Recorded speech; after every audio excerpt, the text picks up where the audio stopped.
Bon ben bonjour. Bonjour. Alors pourquoi vous êtes venu à la foire de l'Airsoft? Alors nous sommes venus à la foire de l'Airsoft déjà pour présenter un peu l'équipe. Un peu dans la région, quoi. Ouais. Faire découvrir l'Airsoft à ceux qui ne connaissent pas la discipline, qui ne connaissent pas ce loisir, présenter ça. Vous pensez quoi de ce sport? Pour moi c'est pas tellement un sport, c'est plutôt un loisir. Une manière de s'évader un peu, de partager des bons moments dans la forêt avec ses amis, faire des rencontres. D'accord. Passer vraiment du bon moment, quoi. Ah, les BTK ils sont forts. Ouais, donc en gros vous êtes des mercenaires, vous foutez le bordel et vous êtes en première ligne. C'est ça. Bon joueur, j'ai eu l'occasion de jouer avec eux il y a 2 semaines. Bonne ambiance, bonne partie de rigolade, quoi. Bonne journée d'airsoft. D'accord. Bah écoute, moi j'ai une idée, tu vas peut-être commencer à t'équiper, on va voir ce que ça donne. On va voir un peu Allez, qu'est-ce qu'ils ont à vendre. Là on a un beau gilet tactique. On va le passer celui-là. Allez, vas-y, Donc ça c'est un SPC, donc utilisé par les Marines, utilisé aussi en MILSIM pour faire du RS. Donc tu le mets, voilà, comme ça, tu passes tout droit. Tu mets, retourne-toi. Tu te mets le clip pour être plus serré. Voilà, tu soulèves. Voilà. Et la sécurité. Voilà. Et là on est équipé pour faire du airsoft. Il y a les grenades. 4 chargeurs. Là t'as les gants. Les PMAG, les grenades. Allez vas-y. La radio, l'arme de poing. Il y a un camel bag aussi que tu peux mettre 3 litres derrière. 3 litres. Donc après quel équipement on peut avoir et on peut utiliser pour l'Airsoft? À part les gants et le gilet. Qu'est-ce qu'on a besoin obligatoirement? Les lunettes de protection. C'est minimum. Le minimum. Ensuite, il est fort conseillé d'avoir une tenue. Ouais. Si c'est les mecs qui se trimballent en rose fuchsia, Ouais, c'est pour le passer une sale camouflage. journée, j'ai envie de dire. Après, ça dépend des événements. Puis un masque. Ouais, les lunettes de protection, c'est vraiment la base. On a un bouclier avec. Qu'est-ce que vous avez pour vous défendre? un petit M203. Je crois qu'on aura vraiment besoin de bouclier, je crois. Ah, donc et le bouclier alors à quoi il sert alors? À frapper généralement. Voilà, généralement ça sert à frapper. frapper s'il y a des Highlanders ou quoi, mais bon. C'est ce que c'est qu'un Highlander. D'accord. Et donc sur cette réplique, qu'est-ce qu'on peut voir? Un petit M203. Oui. Tout ce qui est lance-grenade. Ouais. Donc tir de surmention, tout dépend des personnes qui y a en face. Oui. Donc après le boîtier peg pour la batterie, ici, avec une petite red dot holographique qui permet justement des tirs rapides. Donc après, tout le système de la Scar. Le système de la réplique. Voilà. D'accord. Et vous considérez ça plutôt comme un sport ou un loisir? Ça dépend, on peut considérer ça comme un sport quand même parce que c'est assez physique et puis oui, après pour certains ça peut être un loisir pour certains, sport pour d'autres. Moi je le considère comme un sport. Donc c'est assez puissant comparé à une AEG. On va dire que la norme pour les AEG c'est 350 FPS en bâtiment et 370 en forêt. Ça, la norme elle a 470 FPS pour la forêt, donc ça tape assez fort, ça reste du parcours. Donc c'est uniquement ressort, c'est pas électrique. Il y en a certains à gaz, certains électriques, mais la majorité sont ce qu'on appelle des springs, donc ressort. Donc armement comme ceci. Donc voilà, tout simple. Hein.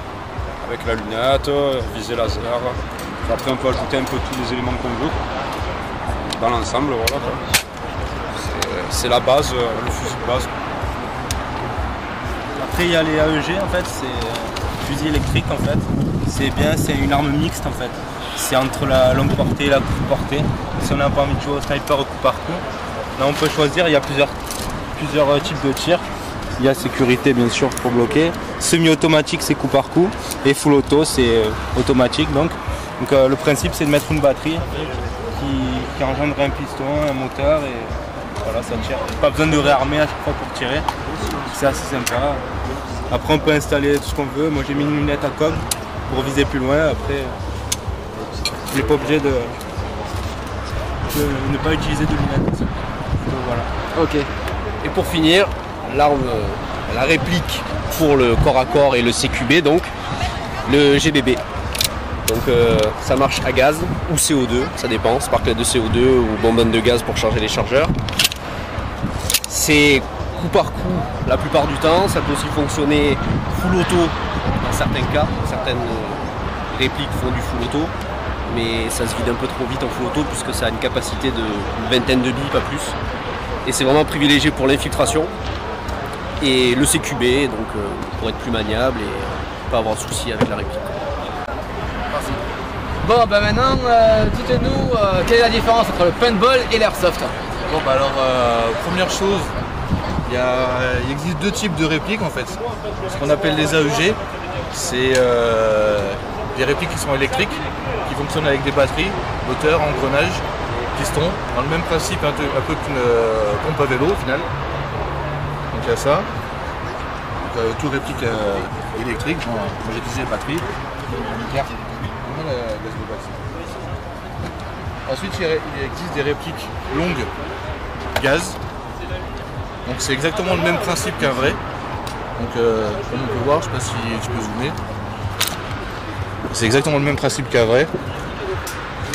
Donc avec la culasse, chargeur. Bon, par contre la différence aussi avec l'électrique et les gaz, c'est que les chargeurs sont des chargeurs de 30 coups, voire 50. Et réplique électrique, ça peut aller de 30 jusqu'à 450 billes pour un chargeur. C'est la différence avec ça. Ensuite, il existe aussi des répliques longues à CO2, donc avec des petites sparklettes de CO2, ou à gaz, comme celle-là c'est une gaz. Sinon après on va se rediriger sur tout ce qui est PA, donc pistolet semi-automatique ou qui peuvent tirer en rafale, donc celui-là c'est un semi-automatique, à cuirasse mobile ou non cuirasse mobile, à gaz ou à CO2. Alors bah maintenant c'est à ton tour, bah, dis-nous ta passion de l'airsoft. Donc on a vu les protections, on a vu à quoi ça servait, différents types d'armes, on a vu plusieurs associations, on sait comment on peut y jouer, on connaît les lieux. Mais par contre j'ai vu sur plusieurs billes qu'il y avait un grammage différent. Oui, alors en fait c'est pour les différentes répliques, vu qu'il y a différentes puissances. Un sniper n'est pas censé tirer aussi fort qu'un flingue et vice versa quoi. Donc en fait on a par exemple de la bille en 0,25 grammes. Voilà. Donc les billes en 0,25 grammes ça va être pour des répliques qui sont plutôt type mitraillette, AK, G36, fusil d'assaut, tout ce qui va. Aussi, les pistolets, les Colt aussi. Pas tous parce que y a certains, par exemple le Colt là il tape à 400 FPS. On peut y mettre de la 0,25. Il aurait tapé en dessous, on aurait plutôt préconisé de la 0,20.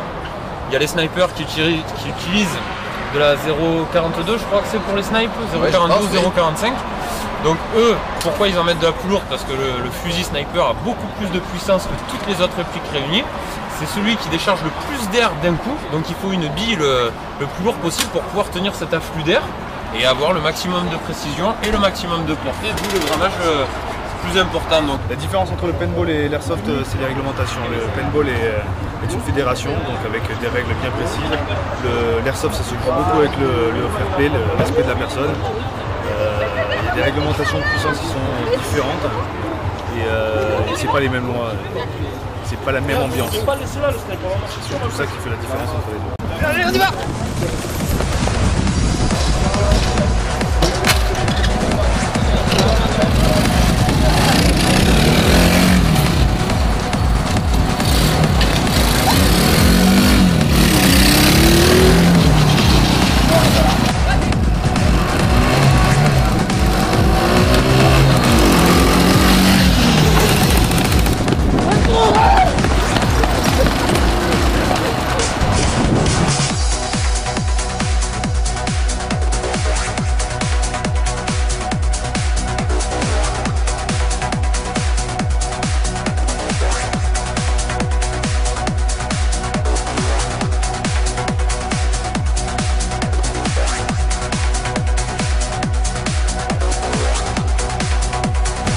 Alors retrouvez-nous sur le site internet Ida Motorsport ou dessus le Facebook Ida Motorsport ou alors le Facebook de Julien Bieski Ida.